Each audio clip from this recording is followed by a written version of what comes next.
예, 소장님 지난주에 하신 말씀 이어서 오늘도 말씀해 주실 겁니다. 우리 경청해 주시기 바랍니다. 예, 계속하겠습니다. 어찌할 수 없는 것을 받아들이던 평안함을 주시고 라고 했습니다.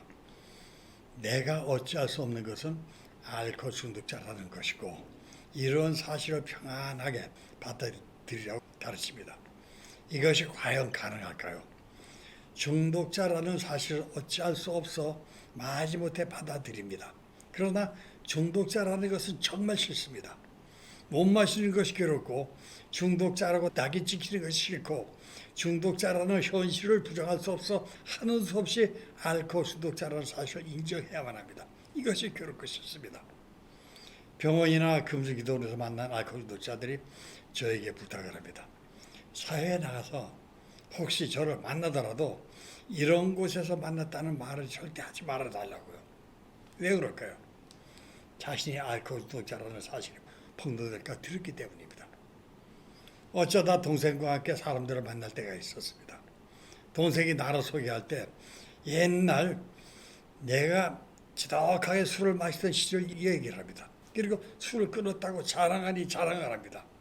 자기로서는 알코올 중독자가 술 끊기가 거의 불가능에 가깝다는 것을 세상 사람들이 다 알고 있는데 그것을 해내 형이 자랑스러워서 그렇게 이야기하는 것으로 이해해도 그것이 싫습니다. 숨기고 싶은 과거인데 그게 무슨 자랑이라고요. 술을 완전히 끊고 한 2년 정도 경과했을 때였습니다. 아내 친구들이 저희 집을 방문했습니다. 저는 거실을 내어주고 제 방에서 책을 읽고 있었습니다. 다가와 차를 마시며 대화를 나누는 소리가 들려왔습니다. 아내의 목소리도 들려왔습니다. 아내가 아주 자랑스럽게 말하는 것이었습니다. 우리 남편 술도 아주 딱 끊었다. 그 말을 듣는 순간 우라가 머리끝까지 치밀어 올랐습니다. 망할 놈의 뺐네. 어디 자랑할 게 없어서 옛날 술 먹던 일까지 창피하게 까발려. 문을 박차고 뛰어들어가 걷어차고 싶었습니다. 술을 끊고 2년이 지났는데도 이렇게 알코올 중독의 상처는 마음 깊이 박혀 있었습니다. 어느 중독자가 말했습니다. 알코올 중독이라는 것을 인정하니 술이 안 끊어지고 시인하니 끊어지더라고. 이게 무슨 말일까요?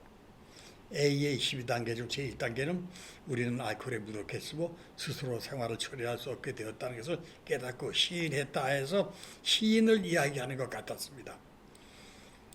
시인이나 인정이나 같은 말이거든요. 인정의 사전적 의미는 옳다고 믿고 정하는 일입니다. 시인은 옳다고 인정함으로 풀이합니다. 같은 뜻입니다. 근데 그는 왜 그런 말을 했을까?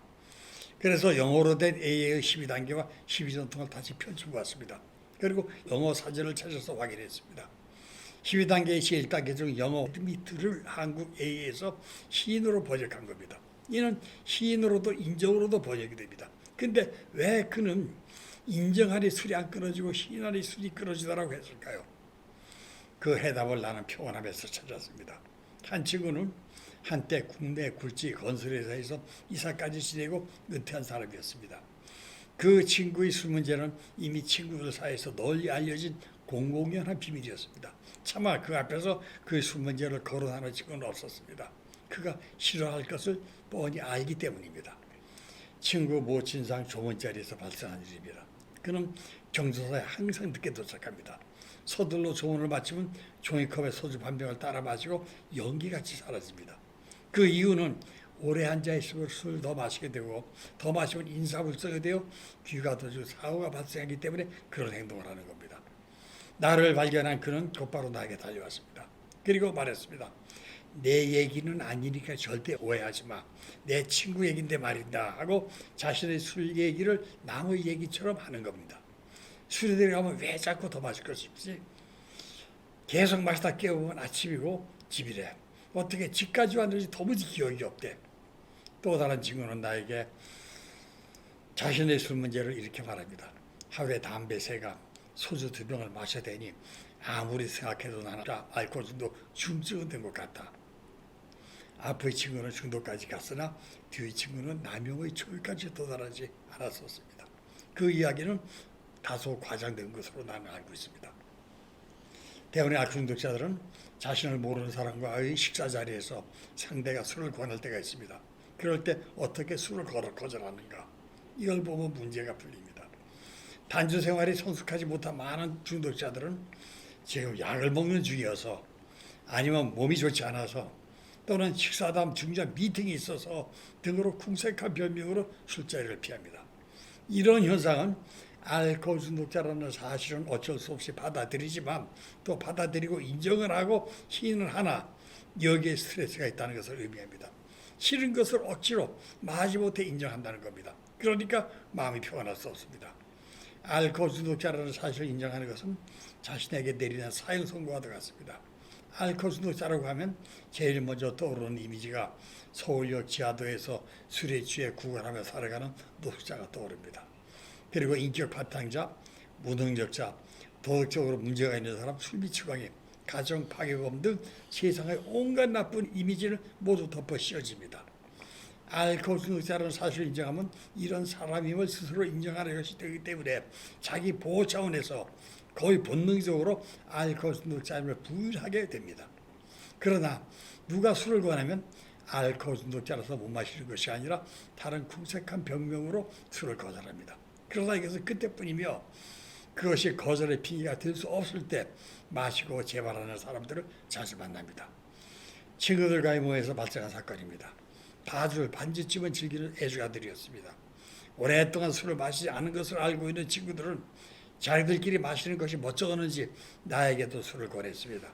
오래 안 마셨으니 이제 조금씩 마셔도 되지 않겠느냐는 것이었습니다. 알코올 중독이라는 병을 모르는 사람들은 다들 그렇게 알고 있었습니다. 그래도 술을 거절하자 음주에 섞어 마시라는 겁니다. 그마저 거절하자 한 친구의 장난기가 발동했습니다.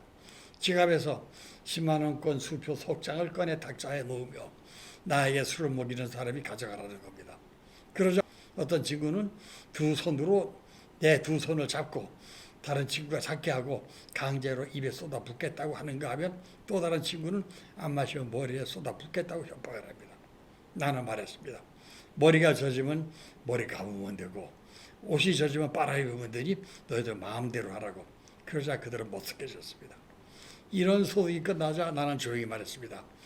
너희들 장난에는 악의가 없다는 것을 나도 잘 알아. 하지만 말이다. 어린 개구장이들이 연못에서 평화롭게 헤엄치고 있는 개구리에게 돌멩이를 던진다고 생각해보자. 아이들은 개구리를 다치게 하거나 죽일 생각은 전혀 없어. 단지 재미로 돌멩이를 던질 뿐이야. 그런데 만일 개구리가 아이들이 던진 돌멩이에 맞으면 어떻게 될까? 다치지 않으면 죽을 수도 있겠지.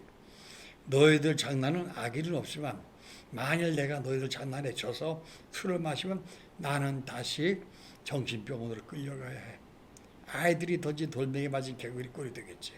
그때 그 책임은 누가 지지? 그리고 알코올 중독이라는 병에 대해서 설명을 했습니다. 내 설명을 들어 친구들은 수혈해줬습니다. 그리고 말했습니다. 미안하다. 정말 미안하다. 알코올 중독이 그런 무서운 병이라는 사실을 정말 몰랐다. 이제 다시는 그런 장난을 안 할게. 우리도 앞으로 술을 조심할게. 그 후부터 그들은 식사 자리에서 반주를 할 때 가장 먼저 음료수를 청해 나에게 권했습니다. 어찌할 수 없는 알코올 중독이라는 사실을 스트레스 없이 편안하게 받아들여야 마음도 편안할 수 있습니다. 그런 경지에 도달하면 어디서든 누구와 함께하든 당당하게 숨김없이 자신이 알코올 중독자임을 밝힐 수 있게 됩니다. 최규철이라는 분이 계셨습니다. 아이들이 그를 E.T. 할아버지라고 불렀습니다. 이미 타버린 사람의 줄임말로 정말 일개인처럼 온몸이 주름져 있어 붙은 별명입니다. 최규철 선생은 자동차 사고의 화상으로 전신 3도의 화상을 입었습니다. 그분은 구조되어 6개월 동안 27회의 수술을 받았습니다. 그리고 말합니다. 이 몸은 말이야. 이래봬도 무지 비싼 거야. 수십 명이 달려들어서 만든 걸작품이라고. 머리부터 발끝까지 사람 손 안 간 데가 없단 말이야. 이런 유머가 있기 전에는 전신이 괴물 같은 모습에 절망하여 거의 폐인 것 같은 생활을 했습니다. 집에만 치과하는 은는 생활이었습니다. 마지못해 꼭 외출할 때면 머리는 모자로 가리고 사각형의 마스크로 얼굴을 감추고 장갑으로 손을 가렸습니다. 그러던 어느 날 여름날 초등학생인 어린 아들이 학교에서 수업이 끝나자 친구들과 함께 집으로 몰려왔습니다. 더운 여름이라 방문을 열어놓고 팬티바람에 누워있는 그의 모습을 아이들이 발견했습니다. 아이들은 그 추악한 의문에 놀라 비명을 지르며 도망쳤습니다. 으악 깨우리다 하고요. 그는 죽고만 싶었습니다. 40년 넘게 농촌 운동에 헌신해온 자신을 또 가난하여 의료 혜택을 받지 못하는 서민들을 위하여 부산의 슈바이처로 불리던 장기려 박사와 정신자 의료보험조합을 만든 자신을 이꼴로 만드신 하나님이 원망스럽게 되었습니다. 이 정신자 의료보험조합이 지금 의료보험의 시초가 되었습니다. 괴물로 변한 그는 밖에서 당한 서름을 술로 응어리로 풀었습니다. 술에 취한 그는 하루가 멀다 하고 밥상을 뒤집었습니다. 장롱을 열고 이불에 불을 붙이려는 것을 아들이 겨우 막은 일도 있었습니다. 그런 괴로움 속에 기도로 지새우던 어느 날 그는 세미한 하나님의 목소리를 들었습니다. 그리고 깨달았습니다. 나와 같이 화성으로 고통받는 많은 사람들이 있을 것이 아닌가. 그들에게 절망이 아닌 희망과 삶의 의지를 심어주고 나 같은 사람도 이렇게 살고 있다는 모습을 보여주라는 하나님의 높은 뜻이 아니었겠는가. 그래서 그는 툭툭 털고 병상에서 일어났습니다. 그는 1995년 제 몸 누일 공간도 없이 저 세상으로 가버린 부산의 슈바이처 바보의사 정기려 박사와 같이 했던 정신자 의료보험조합을 다시 시작했습니다. 간질환 자 치료 사업인 장미회를 새로 꾸렸습니다. 그리고 가평에 천막 하나 달랑 치고 뒤밀리 자연학교를 열었습니다. 그래도 장애를 극복하기는 쉽지 않았습니다. 커피 한 잔 마시러 다방으로 들어가면 주인이 100원짜리 동전 하나 던져주고 나가라고 고함쳤습니다. 그러면 그는 그 돈을 받아 차 한 잔을 먹고 나왔습니다.